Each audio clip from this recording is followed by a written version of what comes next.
Hi everyone, so I'm going to be answering the third question. How do rape myths and victim blaming attitudes reinforce rape culture, and in what ways do these narratives shape legal, media, and societal responses to survivors of sexual violence? First, I'll start with rape myths.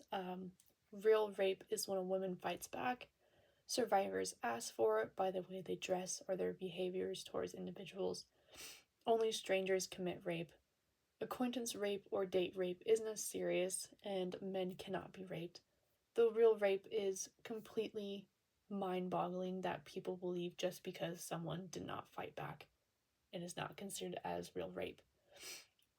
And I know in that one article that we all read about the French lady that was raped by multiple people, um, it noted that females are raped more by intimate partners, where men are raped more by acquaintances. And the fact that our society believes that women are not capable of doing this towards men is what is really hurting our society, because when a man does come forward, which is very, very rare, um, they will be seen as um, they're victim blaming, um, or the boy that cried wolf. They're not going to be believed right away because they're just going to think, like, oh, you're a man, you could have pushed her off or you could have fought her off. And they're not taking this seriously in any way. Victim blaming is when it involves shifting the responsibility for the assault from the perpetrator to the survivor. Um, they will ask questions like, what were they wearing? Why did you go to that party? Why didn't you just say no? You were intoxicated, so you had to have been asking for it.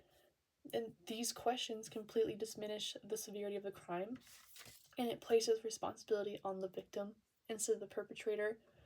And since this survivor has gone through something just completely traumatic, it is going to make them doubt themselves. They're going to think, like, oh, I was wearing this, so maybe that was asking for it, or I was drinking, so if I wasn't drinking, this wouldn't have happened, or I was being super flirty with that one person, I shouldn't have been doing that.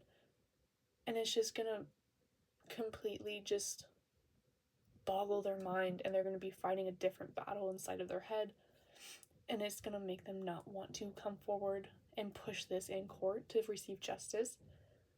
These myths reinforce rape culture because it normalizes sexual assault, disempowers survivors, and it shapes social perceptions. And in many parts of the world, legal systems will subject victims to intrusive questioning in court about their behavior, clothing, or sexual history. These questions are just ridiculous to be asked in court because their clothing doesn't matter, their behavior doesn't matter, especially their sexual history that should have nothing to do with what happened to them. This question should not even be looked into.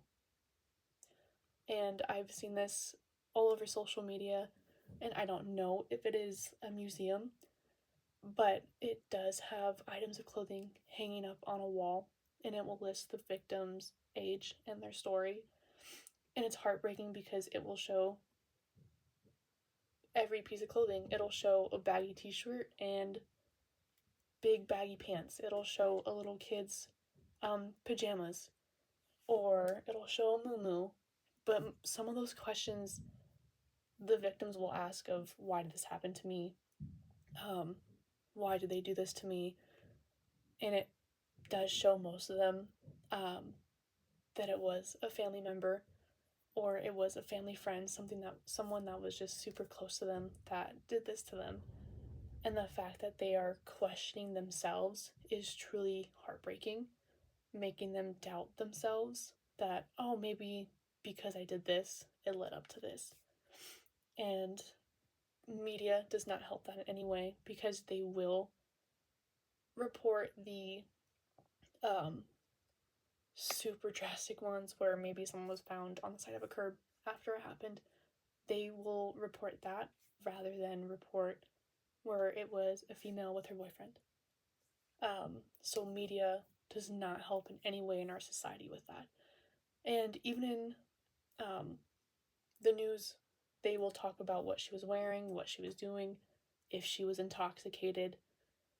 So it makes people just push it to the side. They just don't take it seriously. But yeah, thank you for listening.